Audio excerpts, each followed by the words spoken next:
Rede dado.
Olá, temos pela frente as eleições municipais talvez mais importantes da história da cidade do Rio de Janeiro.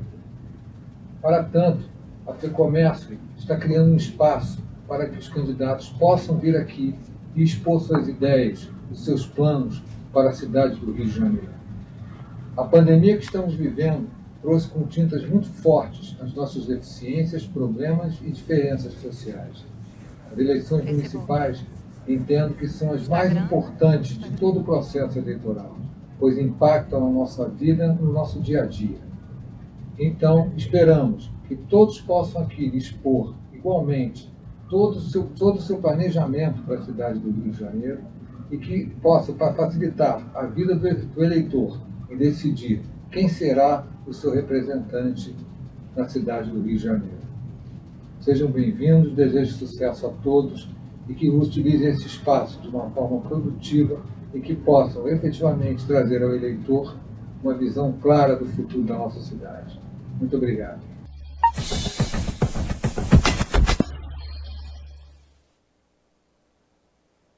Olá, eu sou Bruna Fante do jornal O Dia. Hoje o jornal O Dia inicia uma série de entrevistas com os candidatos à Prefeitura do Rio com o apoio da FEComércio. Nunca o papel da imprensa foi tão importante em nossos dias para ajudar os eleitores a conhecer candidatos e propostas. Democracia, cidadania, participação popular e isenção são compromissos históricos do jornal O Dia. Uma escolha que seja fruto da informação e reflexão certamente nos levará a uma decisão que promoverá desenvolvimento humano, social, econômico e cultural, tudo o que desejamos para a nossa cidade. Hoje conosco o candidato Luiz Lima, do PSL. Obrigado, Boa Bruna. tarde, candidato. Boa tarde, Bruno. Obrigado a você pelo convite. Conosco também o candidato a vice-prefeito, Fernando Veloso, do PSD. Boa tarde, obrigada por ter vindo. Boa tarde, Bruno. Os internautas podem enviar perguntas que serão lidas aqui no ar. Hoje conosco também temos o meu colega de redação, Anderson Justino. Boa tarde, Bruna. Boa tarde, candidato. Boa tarde, Anderson. Que vai começar as perguntas. Boa tarde a todo mundo.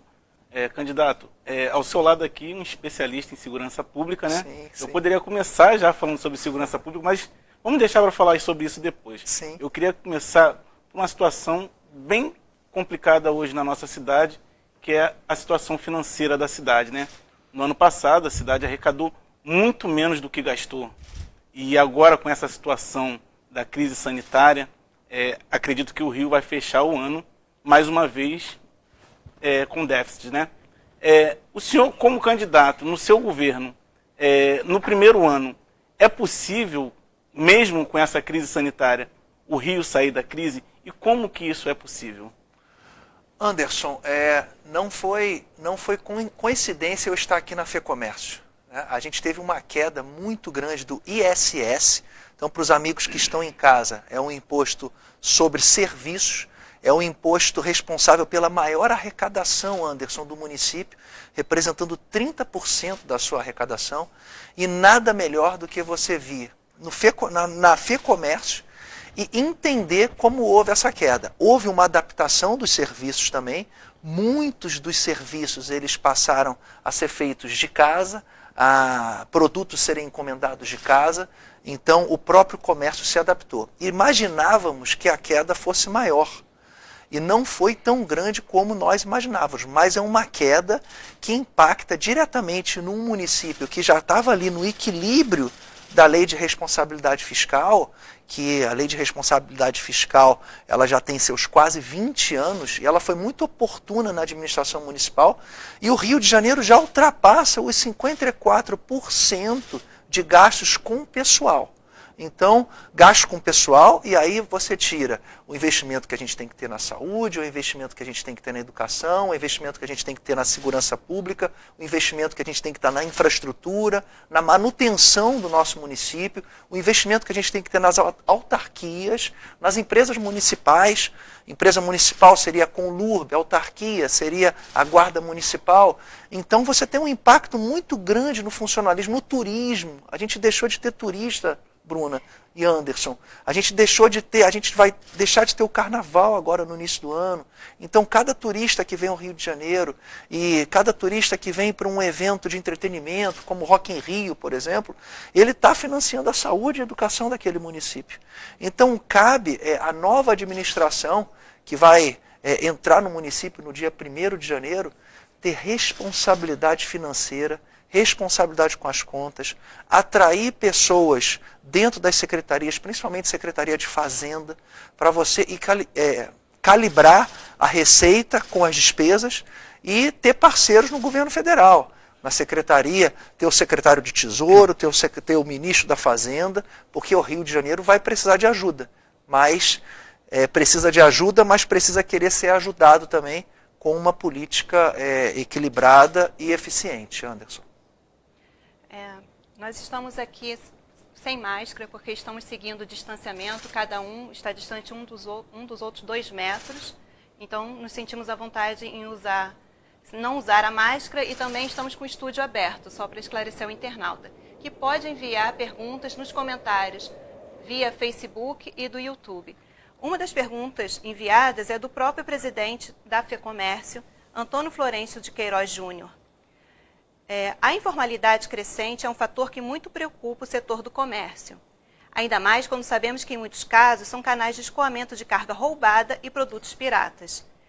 Por outro lado, reflete o sério problema social que todos temos consciência. Qual a sua avaliação, e também do delegado Fernando Veloso, do assunto e propostas para enfrentar esse problema de forma que se estabeleça uma concorrência equilibrada? Bruna, eu vou começar respondendo e vai complementar a minha resposta o meu vice-prefeito, o delegado Fernando Veloso, ex-chefe da Polícia Civil. Eu tenho muito orgulho do meu vice-prefeito, muito orgulho mesmo, porque a nossa aliança e a nossa convergência é tamanha que essa nossa parceria ela se torna muito saudável e muito natural. O presidente Antônio ele fez uma pergunta, Anderson, que é muito importante para o Rio de Janeiro. Hoje a gente tem a Polícia Militar, a gente tem o BOP combatendo carga roubada, que é altíssimo, que faz os valores dos produtos que chegam no consumidor terem aí uma correção em função do alto índice de roubo. Então o seguro dessa carga ele é elevado e para compensar o preço desse produto é elevado. O que acontece no Rio de Janeiro? A gente tem pessoas hoje trabalhando nas ruas, a gente tem camelôs, tem ambulantes, que a gente se preocupa muito, é a sobrevivência deles. Tem camelôs que trabalham de forma muito correta, trabalha direitinho, mas também tem aqueles camelôs que trabalham com carga roubada. A partir do momento que o município ele incentiva 7.000 licenças de camelô e uma parte dessas pessoas trabalham com carga roubada, você tem numa ponta o combate ao crime, ao roubo de carga, e você tem numa outra ponta o incentivo e a não penalização nas ruas dessa carga roubada. Você vê chocolate de marca sendo vendido a R$1 e que ele não sai da fábrica nem por esse valor. Então, se você não tiver uma fiscalização da prefeitura com essas pessoas que vendem esses produtos e sem ter um histórico, sem ter um paradeiro, sem ter uma nota fiscal, você tem que caçar a licença desse ambulante. Então, o que tem que ser feito no Rio de Janeiro o comércio já está em dificuldade. Hoje, o Rio de Janeiro é responsável por 74% do arrecadado em todo o estado do Rio. nós sabemos que a maioria do primeiro emprego de qualquer cidadão é na iniciativa privada, é no pequeno comércio, no médio comércio. Então você não pode ter uma desordem urbana como está acontecendo no nosso município e você causar esse embaraço. Então o município ele tem que ser um parceiro, ele tem que ser um gerenciador de um ordenamento público responsável. E agora, Fernando, me complementa porque você é especialista nesse combate e eu acho que você tem muito a somar. Vamos lá. Bom, obrigado pela pergunta. Queria agradecer ao presidente da FEComércio por fazer essa pergunta.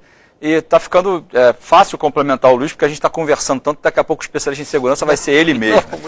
Mas fico muito à vontade, Bruna, em responder essa pergunta aqui, até porque antes de ser o delegado Fernando Veloso, eu estava comentando isso há pouco, a gente teve uma reunião com o presidente da FEComércio, com o Antônio, e eu comentava com ele, aos 16 anos eu tive que me emancipar para poder ser sócio num pequeno negócio, num bar no bairro de Copacabana. E eu digo isso porque eu, como delegado, nos últimos anos a gente tem enfrentado essa questão de uma forma bem intensa quanto ao roubo de carga. Então a gente sabe que o roubo de carga passou a ser uma vertente de arrecadação de recurso forte das organizações criminosas, e a gente não está falando só de tráfico, a gente fala de milícia também. Mas eu também percebo, eu consigo perceber a dificuldade que isso representa para o comerciante. Porque a gente tem não só o crime sendo cometido, a gente tem um fluxo de recurso que está alimentando uma organização criminosa que impacta na vida de todo mundo, não só do empresário, mas a gente tem uma concorrência desleal. Porque aquele pequeno comerciante, seja o varejista, seja aquele pequeno comerciante que também tem, que a gente já viu operações da Polícia Civil há poucos meses atrás, em que cargas roubadas eram distribuídas em redes de pequenos negócios. Então isso foi para padarias, enfim, pequenos negócios que receberam carga roubada. Então tem uma concorrência desleal aí, porque o comerciante que ele não faz isso, ele não consegue concorrer com um comerciante que compra uma carga roubada. Como é que a gente lida com isso? Sob a ótica policial, tem um enfrentamento que tem que ser feito. A carga é roubada porque tem uma estrutura criminosa por trás que está se dedicando a roubar carga porque é vantajoso, porque as cargas, uma carreta de carne que é roubada, ela não é roubada para fazer um churrasco em determinada região. Ela é distribuída em pequenos negócios, é vendida. Então tem que haver um enfrentamento das polícias. Aí a Polícia Militar e a Polícia Civil, elas fazem esse papel. O que eu fico feliz agora em poder dizer é que com o apoio do Luiz, a gente tem projetos, tem ideias para enfrentar esse crime, não pelo lado bélico, porque essa força pertence à Polícia Militar e a investigação pertence à Polícia Civil, esse é o papel constitucional delas e elas têm que fazer isso. Só que elas sozinhas não conseguem fazer isso. Eu, como chefe da polícia, não consegui chegar onde eu queria chegar, apesar de todo o esforço que a gente fez. Por quê? Porque a gente precisa de uma parceria com a Prefeitura. Então, a carga roubada ela tem que ser enfrentada pelo lado bélico, enfrentando as organizações criminosas, as quadrilhas que se organizam e 3, 4 carros vão render um motorista e levar essa carreta para dentro de um local que é dominado pela quadrilha. Essa é parte do enfrentamento, outra parte é na distribuição dessa carga. Então a gente sabe hoje que só tem carga roubada se tiver onde vender essa carga. Se não tiver onde vender, a carga não tem por que ser roubada, porque fica sem sentido. E a gente não vê o enfrentamento nesse sentido. O Luiz Lima já destacou essa questão, que na realidade a Prefeitura acabou incentivando, facilitando a venda dessa carga roubada na medida em que ambulantes vendem produtos por um preço que não faz o menor sentido, que nem o próprio fabricante tem esse preço. Como é que a gente faz isso, esse enfrentamento? Então, um trabalho de cooperação da Guarda Municipal, que é quem conhece a rua, quem está na rua... Eu queria até, perguntar também se o senhor pretende armar a Guarda Municipal, qual é a sua opinião a respeito disso? Vamos lá, essa é a pergunta que vale 1 milhão, Todo mundo quer perguntar isso, Só complementando mesmo, hoje a gente aqui no município, hoje a gente tem cerca de 170 bairros mais ou menos no Rio, 168. E desses, são 168, 169. Desses 169, se eu não me engano, são 139 ou 140, que são rodeados de comunidade, 80, então, isso 87%. também dificulta o trabalho da segurança pública, Sim, porque se a gente olhar, eu vou tentar complementar aqui, você já me colocaram outras perguntas. Vamos lá. Se a gente olhar, o que a Guarda Municipal pode fazer? A Guarda Municipal é quem está nas ruas. Quem tem mais capilaridade dentro da cidade do Rio de Janeiro é a Guarda Municipal. Porque a Polícia Militar, com 40 e poucos mil homens, ela tem que patrulhar todo o estado do Rio. A Polícia Civil, com menos de 9 mil homens e mulheres, ela tem que investigar tudo o que acontece em todo o estado. A Guarda Municipal está dentro da cidade do Rio. Então a guarda municipal, tem um guarda entre uma esquina ou outra, tem um guarda passando aqui, ele sabe o que está acontecendo na rua. Onde é que são armazenadas essas cargas antes delas serem levadas para ser distribuídas por vendedores varejistas, por ambulantes? Então tem um trabalho de inteligência, tem um trabalho que pode ser feito pela guarda, em cooperação com as polícias, e aí a gente pode ter ações, como o Luiz Lima se referiu aqui, a questão de caçar a licença do ambulante varejista, mas tem que caçar a licença do negócio também, que vende uma carga roubada, e uma investigação da polícia demonstra que ele tinha conhecimento quando ele comprou aquela carga. Então eu pessoalmente já conduzi investigações em que eu percebi que cargas roubadas de biscoito foram levadas para uma determinada loja. E se aquela loja, se aquele comerciante ele comprou aquilo por um valor que está evidente que ele sabia que aquela carga não podia ter uma origem lícita, o que a gente precisa fazer? A prefeitura precisa ir lá, ela talvez não consiga caçar essa licença, mas ela pode criar uma situação de embaraço para aquele comerciante que vai desmotivar o outro comerciante. Eu estou querendo dizer, resumindo, né, que o roubo de carga, que provoca uma concorrência desleal, né, que trata mal o comerciante que opera dentro da legalidade, ele tem que ser combatido pela frente da polícia lá, pela frente da força. Mas ele também tem que ser combatido por um lado aqui da inteligência, que não vai usar necessariamente um fuzil, mas vai usar a inteligência para dificultar a distribuição dessa carga. Para não te deixar sem resposta para a pergunta que vale 1 milhão, né, complementando aqui, a gente entende, já conversei com o Luiz, a gente entende o seguinte: a Guarda Municipal ela tem um potencial enorme, tem um espaço que é só da Guarda Municipal. E esse espaço vai ser ocupado pela Guarda Municipal. Não vai disputar espaço com a Polícia Militar nem com a Polícia Civil. As polícias hoje, tanto a Polícia Militar quanto a Civil, elas têm uma carência de recurso humano que está beirando o colapso. Quando eu fui chefe da polícia, ela tinha pouco mais de 11 mil pessoas, 11 mil policiais. Hoje ela não tem 8 mil policiais. Então, nós, cidadãos, nós fazemos, nos balcões da polícia, a gente apresenta 900 mil demandas por ano. É claro que a Polícia Civil não atende isso. É claro que a Polícia Militar não consegue chamar todos, ela não atende metade das chamadas que entram no 90. Então tem um espaço para a Guarda Municipal atuar. Parte desse espaço deve ser ocupado, sim, eu entendo que deve ser ocupado armada. Então a gente percebe, a gente entende que o melhor modelo que a gente pode adotar a Guarda Municipal é como a Polícia de Londres. Então não é aquele uniforme não, tá? A Guarda Municipal pode manter o mesmo uniforme, mas é a gente ter núcleos altamente treinados, capacitados de fato, melhor do que são as próprias polícias, porque a gente vai ter um efetivo menor, e a gente ter parte da Guarda Municipal armada. Para quê? Porque a gente também precisa proteger o guarda. Então eu estou falando aqui para o Guarda Municipal também. Então hoje a gente tem, na cidade do Rio de Janeiro, violenta do jeito que é, a gente tem um policial militar que se vira nas ruas, armado. A gente tem um policial civil que se vira nas ruas, armado. A gente tem o guarda municipal que se vira nas ruas sem estar armado. Então esse guarda municipal, ele precisa da nossa proteção também. Agora, como é que a gente faz isso? Se a gente armar todo mundo, a gente vai criar um problema, vai criar um risco para as pessoas. Porque a gente vai ter mais bala, mais tiro, o guarda vai se tornar um alvo de criminosos, porque a gente está perto de uma comunidade aqui que pode descer com um carro, ou dois, com 4 ou 5 homens com fuzil e ir na esquina tomar a arma do guarda municipal. A gente tem um guarda municipal que mora numa comunidade, e sempre morou na comunidade e nunca teve que pendurar a roupa atrás da geladeira, como o policial militar tem que fazer, né? Porque todo mundo sabe que ele não está armado. Será que no dia que a gente disser a guarda está armada, será que esse guarda vai poder continuar morando na mesma comunidade ou ele vai ter que dar um outro jeito na vida dele? E a gente precisa ouvir a guarda também.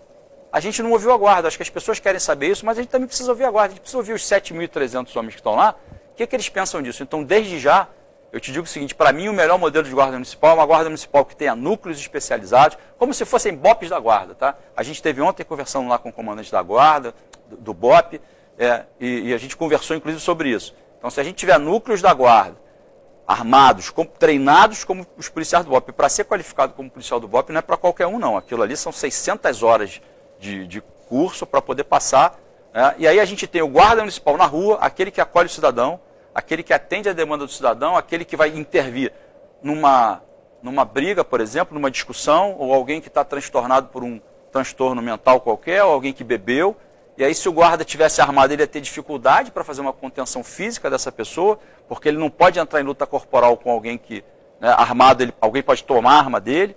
Mas se esse guarda tiver uma dificuldade qualquer, se ele assistir, por exemplo, a alguém que pegue uma mulher e leve ela para dentro da loja com uma faca, esse guarda pode ter até uma arma de menos potencial lesivo, né? Mas ele pode acionar pelo rádio, e aí a gente tem tecnologia para isso, isso não é difícil, já está num custo que é realizável pela pela prefeitura, e esse guarda, através de um botão, um único botão de pânico, ele pode acionar um núcleo, e esse núcleo podem ser equipes da guarda compostas de 6 agentes, podem estar circulando em determinado perímetro, e a gente pode fazer um planejamento para que esses núcleos possam apoiar, possam atender uma ocorrência, uma emergência da guarda dentro de toda a cidade do Rio de Janeiro. Então a gente entende que essa é a melhor maneira, a gente consegue levar proteção ao cidadão, a gente consegue levar proteção ao guarda, sem levar o risco que a arma traz, né? E aí a gente consegue manter, rotular, tem gente que gosta de rótulos, né? Guarda armado ou não armado. Eu prefiro rotular o guarda como eu gostaria de chamá-lo de polícia cidadã, mas a gente não vai chamar de polícia ainda para não ter briga, para não ter muita discussão. Mais uma polícia. É isso aí. Até porque a questão da arma, como o senhor falou, tem que ter muito cuidado. As empresas de segurança, o desvio de armas, de roubos de empresas de segurança é muito grande, né, que alimenta o comércio ilegal de armas. Ainda nesse campo da segurança pública, uma pergunta enviada via Facebook pelo Fabiano Valente. De que maneira, senhores, a Prefeitura pretende contribuir no combate às milícias no Rio de Janeiro, sabendo que essa organização é composta basicamente por agentes do Estado? Aí Fabiano, eu faço até um adendo, eu acho que essa sua informação de que a milícia é composta basicamente por agentes do Estado está um pouco equivocada. O Ministério Público fez um levantamento recente, se eu não me engano, de que esse perfil da milícia mudou. Mas sim, é um grande problema do Estado e da cidade. Como os senhores pretendem contribuir? Posso responder? Pode, por favor, Fernando. Vamos lá, a gente tem... eu disse há alguns dias que, com a permissão do Luiz, eu falei isso lá no BOP, né? Porque lá no BOP tem uma frase que é, né, missão dada é missão cumprida. Então lá dentro não dá para a gente brincar com isso, né? Porque senão você arruma problema com os caveiras. Eu não quero problema com os caveiras. E a missão que é da Prefeitura, ela vai ser cumprida. E a Prefeitura tem um papel importantíssimo no enfrentamento à atividade que a milícia desempenha e vem crescendo. Hoje você tem bairros como Vila Isabel, muitos bairros de Jacarepaguá e tantos outros, que as pessoas já são obrigadas a contratar um serviço lá de TV a cabo de um único prestador de serviço. Pedra de Guaratiba, uma série de locais já estão sendo submetidos a isso. A gente poderia dizer, né, como já foi dito alguns anos atrás, que isso é um problema do Estado, que afinal de contas a milícia usa fuzil, a milícia tem força e a Guarda Municipal não tem fuzil. Não, isso é mentira. Disseram isso há um tempo atrás. Se vocês procurarem na internet, vocês vão ver que tem gente aí que disse isso. A gente não vai dizer isso não. A missão que é da Prefeitura vai ser cumprida. Tá? E como é que a gente cumpre isso? Hoje, uma das maiores fontes de recursos da milícia é a incorporação imobiliária. É a dominação de território pela força, né? E é o loteamento irregular do solo urbano.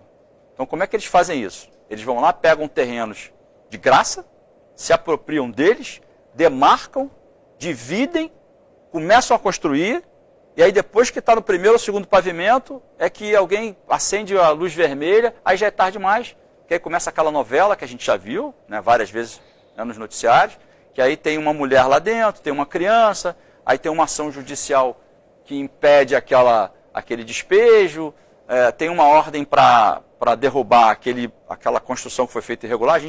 Uma lembrança recente agora, Musema, né, que aqueles prédios caíram. O que a gente pretende fazer? Para tudo e volta. Um prédio não sobe de um dia para o outro. Ninguém chega da noite para o dia e tem um prédio levantado lá. Então é claro que tem muita corrupção? Tem corrupção sim. A gente vai acabar com toda a corrupção? Não. Mas a gente vai brigar com ela. Como é que a gente faz isso? E olha, eu vou falar isso com todas as letras para entenderem bem. Eu sei que a partir desse momento a gente já vai começar a ser alvo de alguma coisa, mas a gente está aqui para isso mesmo. A partir do momento que começou a lotear irregularmente, já está cometendo um crime. E esse crime, ele é passível de pena de 1 a 5 anos.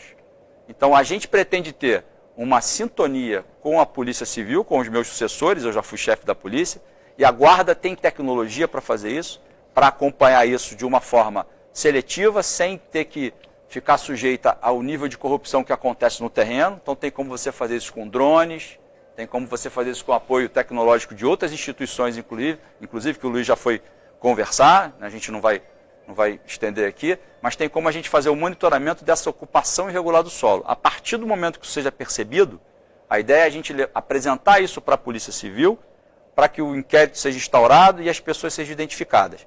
Aí vocês vão dizer assim, mas isso não vai resolver. Eu também digo que não vai resolver. Só que, a partir daí, a Polícia Civil, ela pode, ou a Polícia Federal, dependendo do terreno que seja, ela pode pedir ao juiz que adote medidas cautelares. Medida cautelar é como se fosse mandado de prisão. Então, a gente não consegue prender as pessoas porque elas ocuparam o solo. Mas a gente consegue pedir ao juiz que ele dê uma ordem para que as pessoas parem de negociar aquele terreno, porque aquela área é irregular. Se ele não parar de negociar aquele terreno, ele está descumprindo uma ordem judicial. Então, isso é um caminho que parece simples, né? Parece que a gente está botando o ovo aqui. E é simples mesmo. Já está na lei. Tem uma lei de 79 que diz isso. Então, a polícia vai ser provocada a partir desse monitoramento que a guarda, através da guarda, vai ser feito com apoio tecnológico, né, que traz muito a fala do Luiz, que ele fala muito tecnicidade, foi isso que acendeu o alerta aqui. A partir daí a gente aciona a Polícia Judiciária, seja ela a Polícia Civil ou Federal, dependendo de que terreno seja, porque tem terrenos da União que também sofrem com isso. E a partir daí, se as pessoas continuam negociando aquele terreno, se a inteligência da Guarda Municipal percebe que aquele terreno continua sendo oferecido, continua sendo negociado, nós podemos, com um trabalho de inteligência, identificar essas pessoas, levar isso de novo para a Polícia Judiciária e dizer assim, ó, continua negociando aqui. Você tem tudo para pedir a prisão desses caras. Antes do prédio começar a levantar. A gente não precisa esperar o Muzema subir para a gente ir lá e impedir. Uma maior fiscalização, então, do terreno urbano. Justino, sua pergunta. Eu só queria continuar nessa questão da segurança pública, porque hoje o Rio, o município, a capital, tem cerca de 2.000 vans. Só que para a prefeitura é em torno de 1.000 vans cadastradas, ou seja, nós temos outras 1.000 vans trabalhando de forma irregular. Isso também envolve a milícia, né? Então, assim, eu queria tentar entender, queria que vocês explicassem como que a Guarda Municipal pode combater isso. Teve até uma cena esse ano, né, de um guarda que foi flagrado pedindo dinheiro a um motorista de van, e essa cena gerou um constrangimento para a corporação, né? Então, como não pode acontecer mais esse tipo de cena no governo de vocês? Anderson, eu vou dar uma visão de um cidadão carioca que vive aqui há 42 anos e vê nas diversas regiões do nosso município, Bruna, um transporte ineficiente. Então, nós temos hoje diminuição de linhas de ônibus na Zona Oeste, em Campo Grande, em Santa Cruz. Então, a gente teve até no Minha Casa Minha Vida, ali de Campo Grande, Estrada do Campinho, que uma das reclamações, nós temos 104 condomínios Minha Casa Minha Vida. E muitos deles são muito pouco assistidos pelo transporte público. E quando a pessoa não tem o transporte público, esse transporte é ocupado de forma irregular por pessoas que enxergam uma possibilidade de ter um recurso, de ver numa demanda uma fonte de receber algum recurso pelo serviço. Nós temos também 8 municípios limítrofes com o município do Rio de Janeiro, que, se eu não me engano, é Nova Iguaçu, Duque de Caxias, Itaguaí, Seropédica, Nilópolis, Mesquita, São João e Niterói. Então, há também entre esses municípios pessoas que trabalham no Rio de Janeiro e que usam também transporte irregular. Então, não é apenas o município do Rio de Janeiro que sozinho vai combater esse transporte. Tem que ter uma interação com esses 8 municípios, principalmente com 7 de Niterói para cá, um pouquinho mais difícil, porque tem a ponte em Niterói, mas os 7 municípios ali, que pega a Baixada Fluminense, a gente tem muita troca de transporte irregular. A gente precisa rever, sim, os contratos com essas concessionárias. A gente precisa, o BRT, sabemos que um ônibus do BRT equivale por 3 ônibus, mas a gente precisa restaurar as estações do BRT. Temos hoje cerca de 56 estações, né? Sim, fechadas, né? Sim, muitas fechadas, e aí entra uma parceria da qual o Fernando falou, que é Guarda Municipal e Polícia Militar. Então, quando o Fernando Veloso falou em tecnicidade, Anderson, eu tenho o espelho no governo federal, sabe? O governo federal, eu participei do governo anterior como secretário nacional de esporte, e a gente vivenciou que essa troca, essa maneira nova de fazer política, de você ocupando secretarias, e aí você trazendo para o município pessoas técnicas, e trazendo o Fernando Veloso, o delegado Fernando Veloso, para participar efetivamente do nosso governo e é uma pessoa que tem uma capacidade de gerenciar a ordem pública do nosso município, aí entra a CEOP, e aí entra a ordem pública, é de fundamental importância não só para o funcionamento do transporte, mas da saúde, da educação. Aqui no centro do Rio nós precisamos um choque de ordem urgente, não só de trazer também, a gente conversou aqui no FEComércio, trazer a oportunidade de trazer pessoas, modificar um pouquinho o hábito do centro do Rio, trazer moradias, também ocupar a região portuária. Então, essas ações de ordem pública, e você falou, se a gente tem 1000 vans, né? A prefeitura fala que tem 1000 vans, e você fala que tem 2000, então a gente tem que regularizar isso, mas a melhor forma para regularizar, eu acredito, de forma natural, é você fazer do transporte, e com essas concessionárias, que elas prestem um serviço decente e melhor, aí você inibe automaticamente o aumento desse transporte de vans. Anderson, eu queria só complementando uma coisa que o Luiz, que a gente pretende fazer, assim, a prefeitura, como o Luiz já disse, tem outros municípios que têm o mesmo problema. E a gente tem dentro do estado, a gente tem o DETRO, né, que tem a atribuição para fazer essa fiscalização, e isso foi desmobilizado. Né? A gente sabe, né, tinha um delegado lá, que fazia esse enfrentamento, esse combate, ele saiu de lá e a gente não ouviu mais falar nisso. Teve mais, né? Pelo que eu soube, aquela equipe foi inclusive desestruturada lá. Então a gente precisa de um alinhamento. O que eu pretendo fazer com a autorização do Luiz, o que a gente precisar, eu acho que a gente na prefeitura, a gente leva isso. Porque eu sei como a polícia funciona. A gente tem uma ligação com a polícia militar. Então o que a gente precisa é de alinhamento. A prefeitura sozinha tem uma força para fazer isso. Agora ela não tem a força toda. Ela precisa dessa conexão com a polícia. Então, a prefeitura sabe. Né? Os agentes da prefeitura sabem o que está acontecendo, sabem onde estão esses problemas, sabem quais são as vans, que capacidade eles têm de agir em resposta a isso.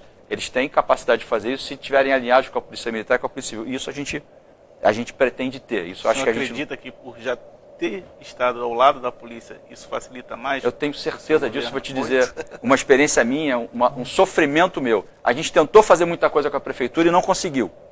Então agora, um delegado de polícia, junto do Luiz Lima lá, se a gente não fizer é porque não tem como fazer. Teve muita coisa que eu tentei fazer como chefe da polícia e não consegui. A gente lutou muito e não conseguiu, porque sozinho a gente não consegue fazer nada. Então a polícia muitas das vezes tem seus erros. Mas muitas das vezes ela precisa fechar, ela precisa estar em sintonia. E aí é uma coisa que eu preciso dizer aqui. O interesse, mais do que o interesse político, é um interesse, porque aqui eu não tenho projeto de poder. Eu não tenho projeto de poder, eu acho que o Luiz também não. O projeto aqui é de fazer. Para fazer a gente precisa alinhar com as pessoas, a gente precisa estar alinhado. Milícia é um problema seríssimo. Eu falei várias vezes, muita gente já me ouviu dizer isso. Você tem um câncer no Rio de Janeiro, o nome desse câncer se chama milícia. Ele está na construção irregular, no ocupamento irregular do solo, ele está no transporte urbano, ele está na sociedade que ele faz com o tráfico de drogas. E hoje até, aproveitar aqui o espaço de vocês, para dizer, a gente tem que renomear essas coisas, porque chamar tráfico de milícia de milícia está errado. Porque a milícia já faz tráfico, a milícia vende droga. Então a gente tem que chamar de narcoterrorista, porque o que eles fazem é o terror se valendo de áreas em que originalmente eram ocupadas pelo tráfico. Esse termo milícia ele já ficou meio ultrapassado, já do tamanho que esse negócio ficou. Então, é isso, Anderson. Falando sobre projeto de poder, a Ana Clara Matos, pelo Facebook, enviou uma pergunta. Luiz Lima insiste em ter seu nome ligado ao presidente Bolsonaro, mas o candidato apoiado pelo presidente é outro. Como não saber se Luiz Lima é o novo Witzel? O Ana, eu acho que... É só olhar para a estatura física dele, não tem nada a ver com isso. Bruno, obrigado pela pergunta. Ana, obrigado pela sua pergunta também. Eu estou olhando a Ana ali, não? Sim. Estou, né? Ana, eu tenho a desconfiança que você está representando um outro candidato, mas tudo bem. Mas, Ana, eu me tornei um deputado federal em 2018, a convite da equipe do presidente Jair Messias Bolsonaro. O Rio de Janeiro elegeu 12 deputados federais. E quando o jornal fala, o Luiz Lima, ele não está no partido do presidente, não. Inclusive, o Eduardo Bolsonaro é do PSL, deputado por São Paulo. Né? Todos os deputados federais que se elegeram com o Bolsonaro estão no PSL, porque você não pode trocar de partido. Simplesmente assim, você vai trocar lá em 2022. Então, e se você estiver representando um determinado candidato, e que eu sei quem é, que já esteve com Lula, com a Dilma, com o Lindbergh, já esteve fazendo campanha para o Alckmin em 2018. Então, eu não estou insistindo que eu sou o candidato do presidente. Não, eu não estou falando isso em nenhum momento. O que eu insisto é que eu sou um deputado da base do governo, que em 2019 foi o deputado que mais votou com o governo, que esteve presente, que hoje é vice-líder do governo e que eu tenho muito orgulho. Então, tudo que eu represento nesses 2 anos de mandato é um fator histórico da minha participação como deputado. Eu, em nenhum momento, eu estou usando imagem do presidente, em nenhum momento eu estou falando que eu sou o candidato do presidente. Eu falo sim que eu acredito no presidente e sou muito confortável e estou muito confortável em representar as ideias do governo federal. Não só para o município do Rio de Janeiro, mas para as 5.570 cidades. E falando do ex-governador Wilson Witzel, governador afastado, eu fui o primeiro deputado federal lá em abril a fazer um requerimento para o Tribunal de Contas do Estado e para o Ministério Público do Estado, pedindo investigação nos contratos emergenciais sem licitação, feitos pelo então governador com o Instituto IABAS em relação aos hospitais. E lá atrás, em 2018, antes do governador tomar posse, eu já fazia críticas em relação aos seus secretários. Era o Burnier, o Eduardo Lopes na secretaria, era suplente do senador Marcelo Crivella. Então, nós temos hoje a participação de membros hoje e que fizeram parte da história do Crivella, que também fizeram parte do governo Wilson Witzel. Então, mas isso eu não vou entrar nesse ponto, porque isso acontece na política, esses erros acontecem. Mas eu gostaria de dizer aqui que eu fui o primeiro deputado federal a entrar com esse requerimento. Então, me chamar de novo Wilson Witzel é você não ter pesquisado a minha história e ter descoberto aquilo que eu fiz de positivo em relação à governabilidade e à representatividade em relação ao Estado do Rio de Janeiro. Justina. Candidato, são cerca de 6 milhões a nossa população, né? Aproximadamente 6 milhões. 6.700. Um dos maiores problemas hoje no Rio é a questão da saúde, né? Sim. Como eu falei anteriormente, né, são 160 e poucos bairros. Desses 160 e poucos, 140 com comunidades. E a saúde primária fica devendo na nossa cidade, né? A questão das clínicas das famílias, as UPAs. Qual o peso que vai ter hoje a saúde no seu mandato?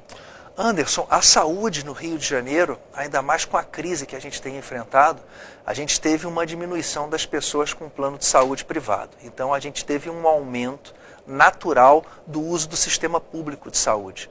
Nós temos hoje no nosso município 10 áreas programáticas de saúde, então incluindo os postos de saúde, que você põe as clínicas da família, que são 237, você tem hospitais que são espinhas dorsais do atendimento de saúde, o Albert Schweitzer em Realengo, você tem o Rocha Faria em Campo Grande, você tem outros hospitais que você tem que ter alinhamento com esses 237. Então, o que acontece hoje? Hoje você não tem uma ligação desses postos de saúde efetivamente com esses hospitais municipais. Falta comunicação. Você tem clínicas da família que você tem poucos médicos especialistas, né? Então você tem o Pedro II em Santa Cruz também, que é outro hospital daquela região, da região mais populosa, que é a Zona Oeste, com 1 milhão de habitantes. Então você tem uma clínica da família, você não tem um cardiologista, e você não tem um neurologista, por exemplo. Então, é como você ter uma Ferrari, uma clínica de saúde maravilhosa, e você não tem a gasolina para ela funcionar. Você não tem o funcionamento dela, que o paciente poderia ali ser atendido por um médico especialista, e você leva para o hospital municipal mais demanda e que venha congestionar o atendimento. Nós temos cirurgias que a gente pode fazer um terceiro turno de cirurgias eletivas, fazendo com que a fila de cirurgias ela diminua. Nós temos os médicos de família que nos últimos anos tiveram uma queda. A gente precisa rever esse número de especialistas. A gente tem as OS, que a gente tem que ter fiscalização do município. Eu não sou contra o modelo da OS. né? A gente lembra que em 2016, eu acho que foi 2016, um então candidato, ele foi perguntado sobre as OS e ele falou, eu sou contra. Só que naquele momento ele percebeu que o nível de insatisfação foi tão grande nas comunidades porque várias OS, vários postos de saúde, tem pessoas trabalhando da comunidade naqueles postos de saúde e que são contratados pela OS e que executam bons serviços. A OS, ela desburocratiza a compra de material, ela desburocratiza a contratação de pessoas, mas não pode ser ralo de corrupção. A gente não pode trocar o ladrão e continuar o roubo. A gente precisa definitivamente entender o quanto está se gastando e o quanto a população está recebendo em relação àquele atendimento prestado. A gente não pode ter num posto de saúde um foco cirúrgico, que recebeu agora na época do Covid, e você não ter papel para imprimir uma receita, não ter uma seringa, não ter um fio de sutura. A gente não pode ter o servidor do município recebendo metade ou menos da metade do que um profissional contratado pelo OS. Né? É muito bom, Anderson, a gente ter muita humildade, e eu acho que o prefeito ele tem esse papel de não estar somente na prefeitura, ele tem que visitar os postos de saúde, ele tem que visitar as escolas, tem que conversar com aquelas enfermeiras que atendem, que faz o primeiro atendimento no cidadão. Então, a partir do momento que você vai adquirindo essa sensibilidade, visitando os hospitais também, mas o mais importante é você ter uma secretaria de fiscalização, até mesmo de recursos humanos, para que você realmente faça uma radiografia daqueles profissionais, de como eles estão trabalhando, daqueles valores que está sendo gasto pelo OS. Então, porque a gente não pode continuar desperdiçando recursos como a gente tem desperdiçado nos últimos anos, porque a gente vai ter que fazer conta. Vai estar tudo na ponta do lápis. A gente vai ter dificuldade, sim, de equilibrar o município. A gente tem chance. O município do Rio de Janeiro, aqui na FEComércio a gente percebe isso. É um município que, se estiver organizado, ele reage rapidamente. Mas a gente tem que ter um controle, sim, dos nossos gastos, porque o gasto do contribuinte, do mais simples contribuinte, ele é sagrado. O senhor teria feito algo diferente do prefeito Marcelo Crivella durante a pandemia? Olha, Bruna, o Rio de Janeiro, ele, na minha opinião, ele teve erros compatíveis com outras grandes cidades. Né? A gente teve uma campanha nacional do Fique em Casa num país continental, na qual os estados podem ser comparados com países da Europa, se a gente comparar o Brasil com a Europa. E esse pânico generalizado, ele errou o tempo e o momento de cada município, de cada estado. O Rio de Janeiro, ele sofreu muito com a paralisação. Acho que a paralisação, por exemplo, nas escolas, ela está muito extensa. As crianças já deveriam ter voltado às escolas, é claro, seguindo as normas de proteção, mas eu teria sido mais ágil em determinados momentos agora, por exemplo, a volta das aulas. Em relação a eventos, eu acho que demorou muito para os restaurantes voltarem a funcionar. O município do Rio de Janeiro, aí eu sou justo, agiu rapidamente em relação ao hospital do município do Rio Centro, que eu visitei. Então, eu acho que foi um ponto favorável. Isso a gente tem que ser verdadeiro, a gente tem que dizer a verdade. Mas, num todo, eu acho que o município do Rio de Janeiro ele foi contagiado por um pânico que se instalou demasiadamente. A gente lamenta muito as vidas que se perderam, mas eu lamento hoje muito também a dificuldade do município em rever os 120 mil empregos de carteira assinada que foram perdidos. Os próprios autônomos, né, que a gente não tem uma ideia ao certa de quantos autônomos também estão em dificuldades. Mas, graças a Deus, o governo federal socorreu com auxílio emergencial. Mas eu acredito, Bruna, que eu teria sido um pouco mais ágil nesse lado da educação e de algumas atividades comerciais em terem voltado mais rápido aos seus serviços. Falando em educação, uma pergunta, Renato Atanásio. Gostaria de saber como sanar as falhas na educação dos estudantes que ficaram sem aulas durante 2020 e qual é o plano para a Secretaria Acredito que seja Secretaria de Educação. Isso. Bruna, Renato Atanásio, que enviou essa pergunta. Renato, primeiro nós seguramente vamos ter na Secretaria de Educação uma pessoa com um compromisso de melhorar a educação no nosso município, das 1.542 escolas do município, 40 mil professores, 640 mil alunos. A gente tem hoje... Já tem um nome da pasta? Caso eleito? A gente tem algumas pessoas, mas como a gente está no início da campanha e essas pessoas estão envolvidas também em outros segmentos, fica difícil a gente afirmar um nome, até para não comprometer essa pessoa em caso de não sucesso, né? Mas são pessoas que já foram contactadas e que eu tenho maior segurança e maior orgulho de estarem empolgadas para ocupar esse cargo. E a gente vai trabalhar, Bruna, com muita... em relação aos professores, é claro, incentivando a vontade do prefeito, a vontade da prefeitura. É fazer com que o professor ele tenha uma melhor estrutura de trabalho, que ele tenha menos alunos em sala de aula, aumentando os horários, que ele tenha uma carga horária mais compatível, que faça com que ele dê uma aula com mais qualidade. Mas é claro, a gente tem que trabalhar com regime de premiação, de bonificação e de metas. Então, aquela escola que tiver a meta atingida, aquele grupo de alunos que tiverem metas atingidas, eu sou muito favorável ao professor receber uma bonificação em aquela escola. É claro que a gente tem que levar em consideração que tem escolas em zona de risco, que tem escolas em áreas mais favorecidas, que tem escolas em áreas que a presença do papai e da mamãe não é tão presente na vida daquele aluno, porque vivem numa situação de vulnerabilidade. Tudo isso tem que ser levado em consideração. Mas a meta, você pode trabalhar com metas para melhorar o que já existe na situação daquela escola. Se você observar que houve uma melhora, se você observar que o aluno do terceiro ano, no final da fase lá de alfabetização dele, com 8 anos, tem um maior percentual de alunos que está sabendo ler, e não aumentou o número de alunos que não sabem ler, ou então aqueles alunos com 12 anos que estão lendo e não estão entendendo, conseguem ler, mas não conseguem compreender o que está sendo lendo, eu acho que você trabalhar com essa bonificação e com metas já é um bom caminho para melhorar a nossa educação.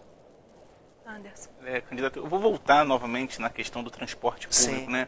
Eu queria que o senhor focasse mais agora sobre o BRT. Sim. O que o senhor vai tentar fazer para recuperar todas essas estações fechadas? O BRT é um transporte importantíssimo, principalmente para a Zona Oeste, né? E eu queria que o senhor também falasse sobre a Transbrasil. Será que vai sair ou vai continuar do jeito que está? A Transbrasil, Anderson, já era para ter saído lá para a época da Olimpíada, né? Lá antes de 2016. E a Transbrasil é tão importante, Anderson. A Transbrasil, a nossa Avenida Brasil aí, que é do final dos anos 40, que tem 26 bairros, né? A própria Vila Kennedy, quando foi criada, né? A Vila Kennedy, poxa, quando foi criada, já foi criada com a promessa de ter emprego na região.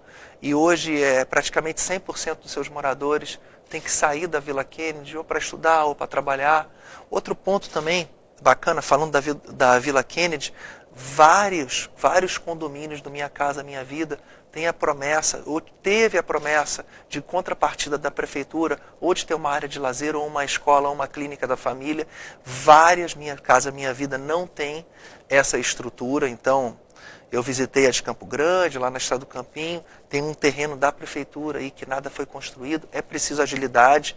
Vem aí o programa do governo federal, a Casa Verde e Amarela também, com a possibilidade de nos próximos 4 anos terem 40 mil novas residências.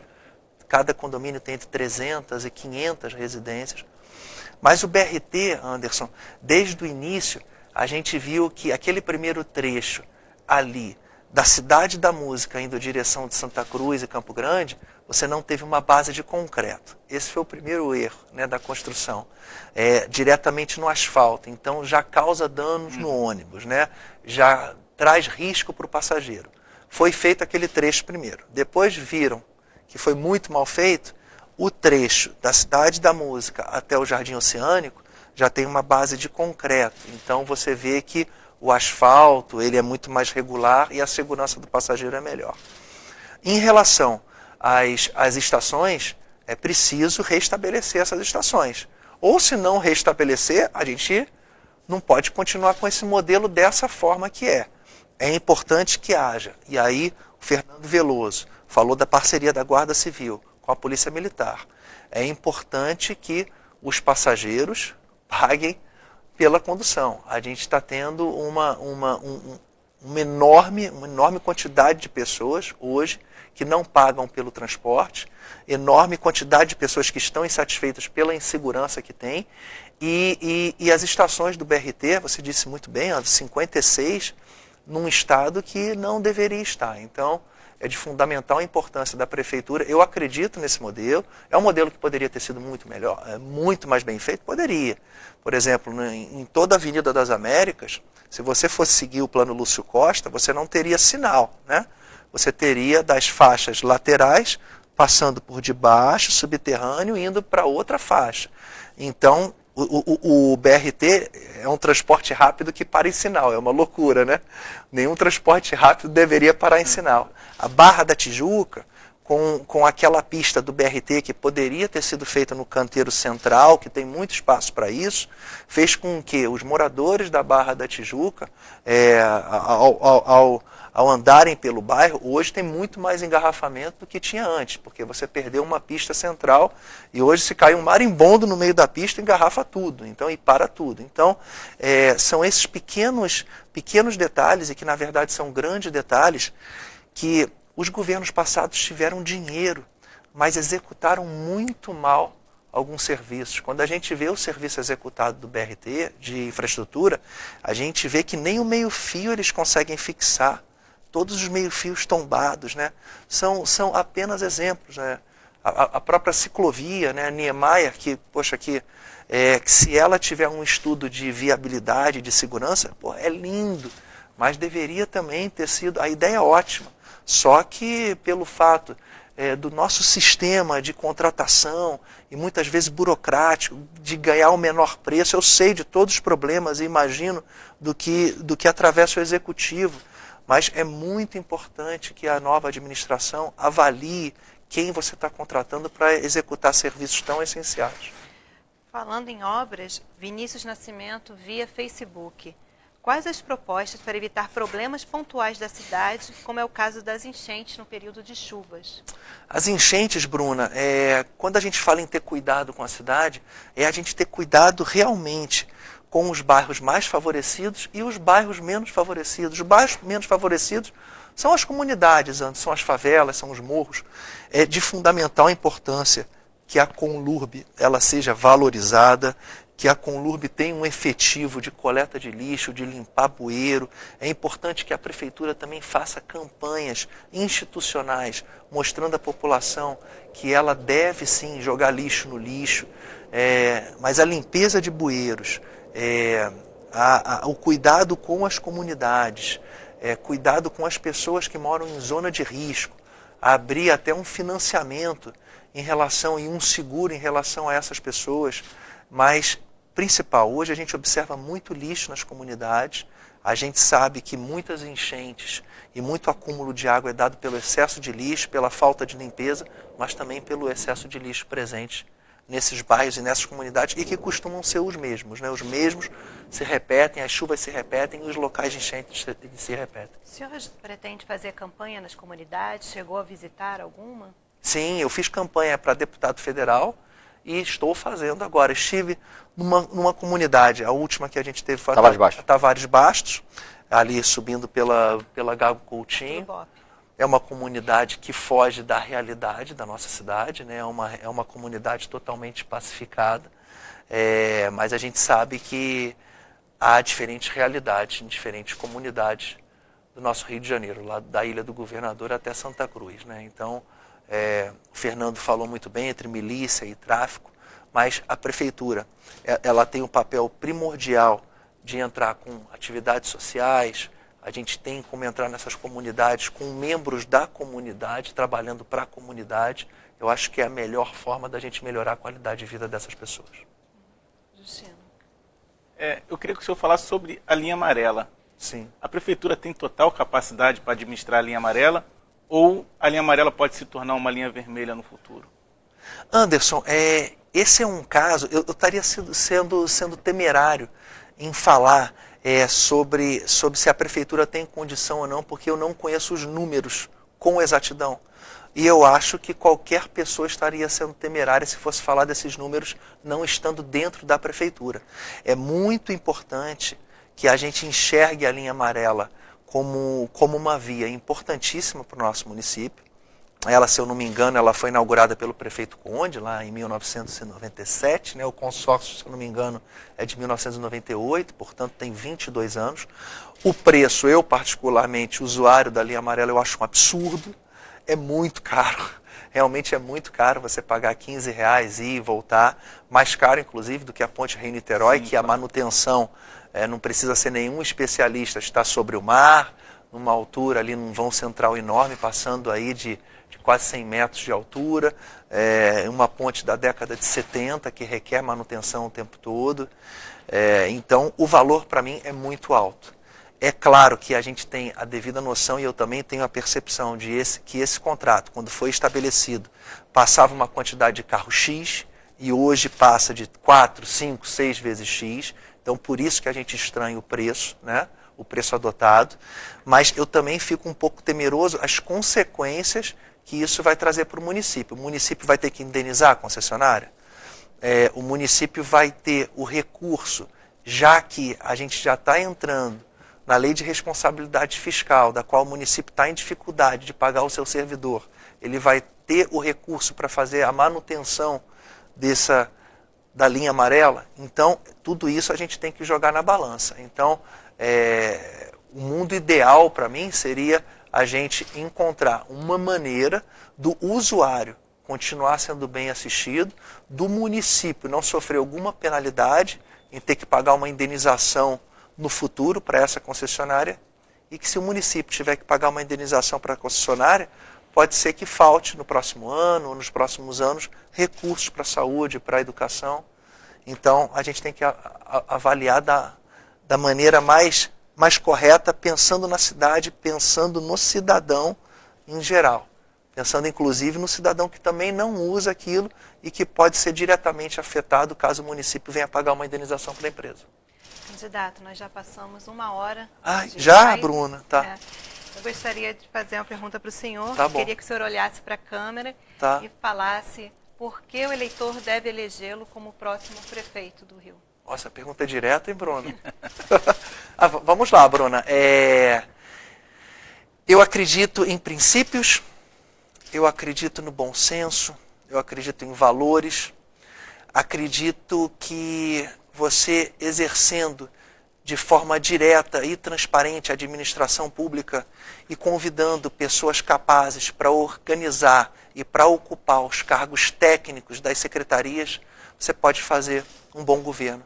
E eu estou disposto a isso, a ser um cidadão, a ter a humildade para ouvir, para aprender e para dar o meu melhor. Então eu fui um atleta olímpico, né? Atualmente eu sou um deputado federal, sou professor de educação física, e tudo que eu fiz na minha vida foi baseado aos princípios que foram passados pelos meus pais e pela minha história de vida e a tudo que eu vivenciei. Então eu tento trazer comigo a capacidade de reunir pessoas boas para juntos podermos governar o Rio de Janeiro.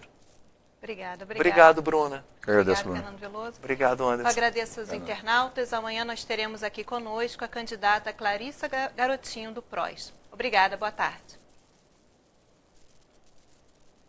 Essa pergunta é difícil, hein, Bruno? Fazendo. Foi? Você vai fazer para todo mundo? Sim. Eles já vão saber agora. Seriam considerações finais. Legal.